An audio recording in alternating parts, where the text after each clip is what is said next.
Very warm welcome to this session. Actually, in this session, I am going to talk about the Angular project structure. What's the magic behind ng new myapp command? So let's dive into that. First of all, I would need to install Angular CLI on my machine. So let's check if Angular CLI is already installed in my machine. Actually, it is already installed. So I can check it by ng version command. So Angular CLI is already installed on my machine. Now I will type that magic command ng new myapp. So actually what this command will do is it will generate an Angular project for me in a folder myapp. So let's see. Would you like to add Angular routing? No. Yeah, what style sheet format I need? Yeah, I think for this tutorial CSS is enough. So now it will install all the packages. So project setup is done.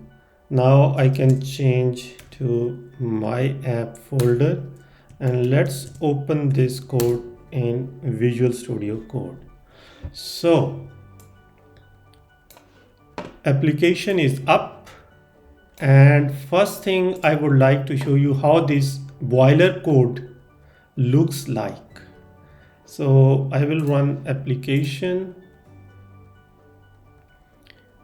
using command ng serve. So let's run. I think I should make it a little bigger. Yeah, I think it's enough. And let's run ng serve -- open. So this will open our application. It will run our application on localhost. So this is the final application which I get. So now let's dive into the project. Angular folder. Actually, this folder includes Webpack details. So what is a Webpack? Actually, Webpack is a bundler. It bundles our source code, and those bundles are in the end delivered to the client side by the server. So this is basically this folder actually include configurations about the Webpack bundlers. .vs code. This folder contains settings for your Visual Studio Code. I'm using Visual Studio Code editor, so it appeared. So now node modules. Node modules are basically a folder. It will include all the packages which are installed in this application. So if I come to package.json file, so all the packages which are listed here, they are installed in node modules folder. Then coming to source folder.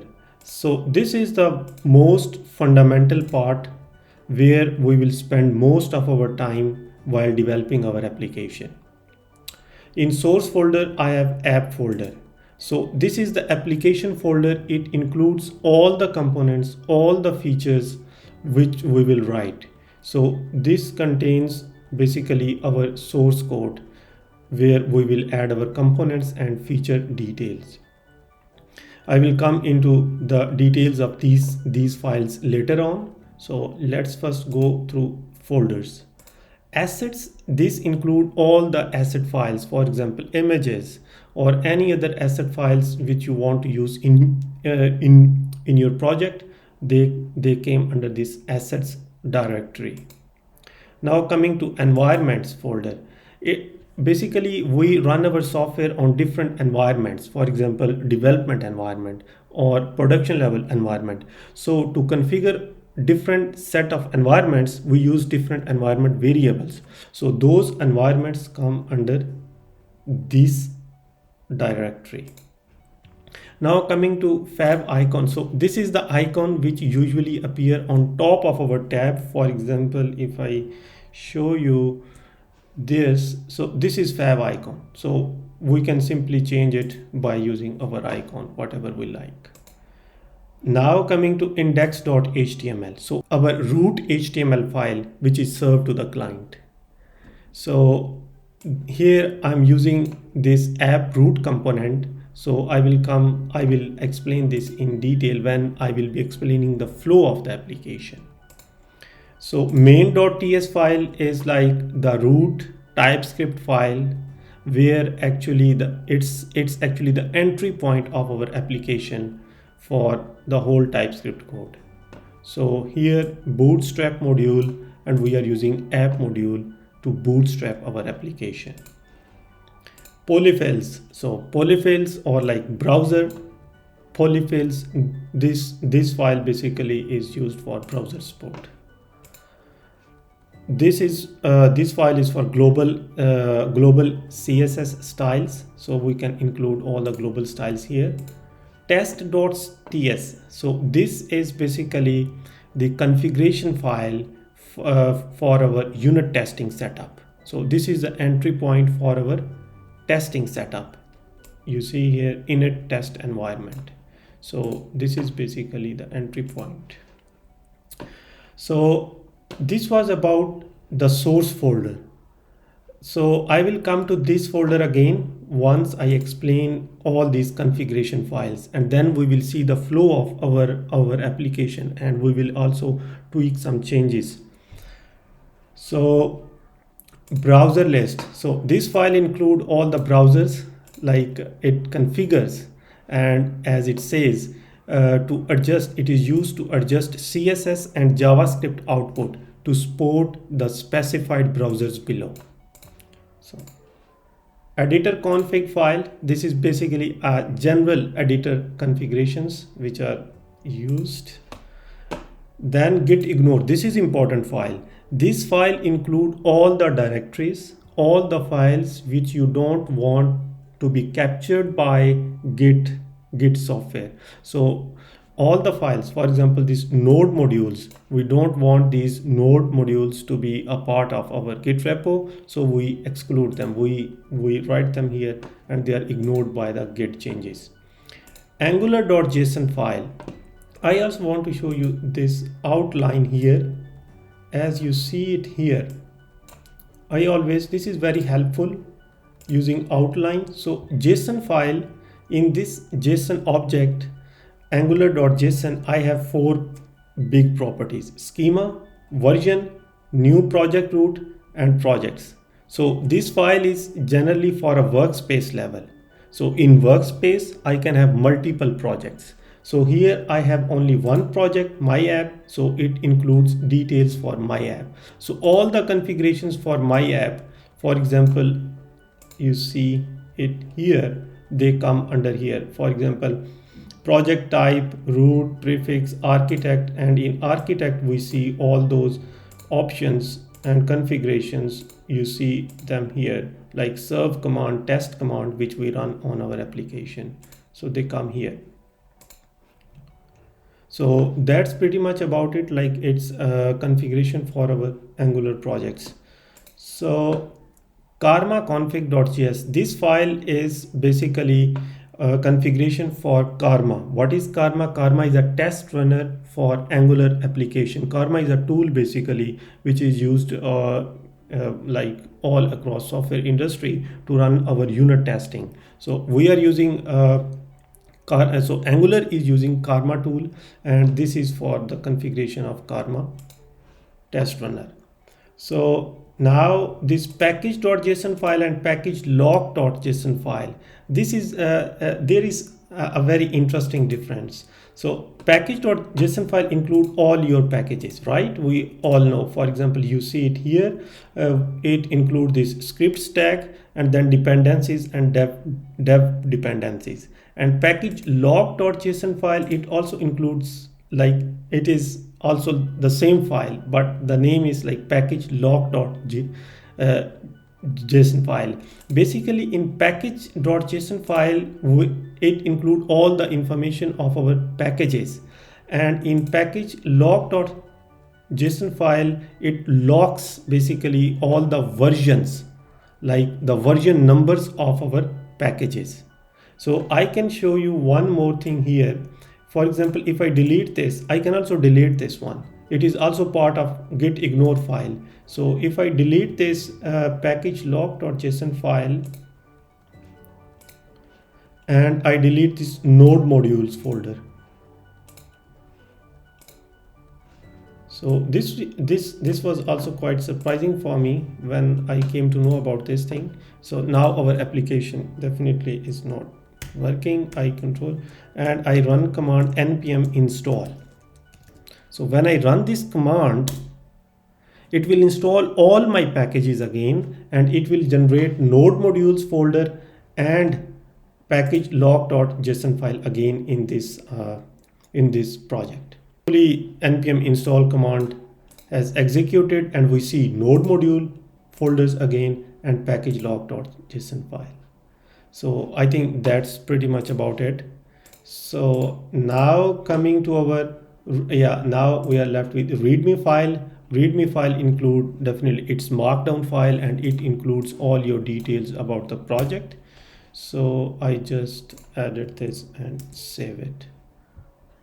So yeah, you can write all the how your project functions, different details about your project, you can write them here. TypeScript configuration files, there are three basically files for TypeScript configuration. First of all, tsconfig.json file. This JSON file basically include your configurations for the complete repo.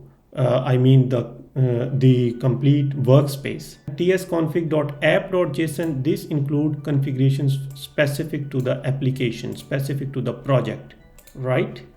So then moving on to tsconfig TypeScript spec.json file. This include the configurations for a TypeScript, but for application tests, unit tests, right? So this include configurations and settings for that. So I have pretty much covered all the files, all the folders, but now let's see how this flow works, how all these files come up together and build awesome Angular project.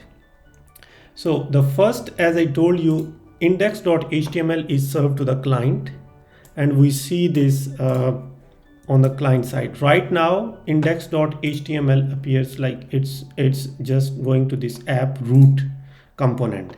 So let's jump to this entry point. Entry point of our application in TypeScript is main.ts file, and this bootstrap module, it is bootstrapping this app module. And if I jump to this app module, it comes here in app folder.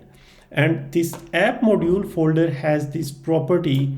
In this app module, I have this ng module decorator, and in decorator I have different properties. We have declarations property. We define all our components here in this module. Then imports, like this will import all the modules, like whatever imports we use, we have to add them in this array, imports array. Then providers, like whenever if we are using different services, we create our own services, so those services come in this providers list. Then bootstrap is a property which is only specific to app module, and this will bootstrap our application from app component. So let's jump to this app component, and in app component.ts file, you see it is selected and I have this app root selector. So this component is shown for the first time. So I have, for this app root component, we have template file, app.component.html, and styling is done in CSS file. So now if I jump to this app component.html file, yeah, that's what you see right now on the browser. And if I clean it and save it, and let's see, let's refresh. I think I need to restart my application again. It's not started. Yeah, I can serve it, ng serve -- open. So let's see. So you see blank page. I see a blank page. Now if I write something in this app component.html file, for example, I write hello world, and you see hello world appears here. So that's pretty much about this index.html file. So now how we start building on top of this. For example, let's see, I have this folder structure.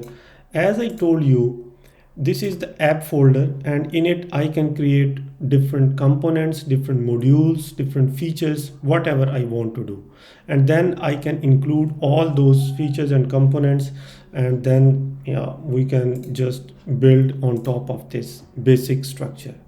So so this is what I wanted to show you in this session, the basic structure of an Angular application, and how this ng new command do a magic and build like give us this awesome template which we can later use to build our Angular application. So thank you very much for watching it.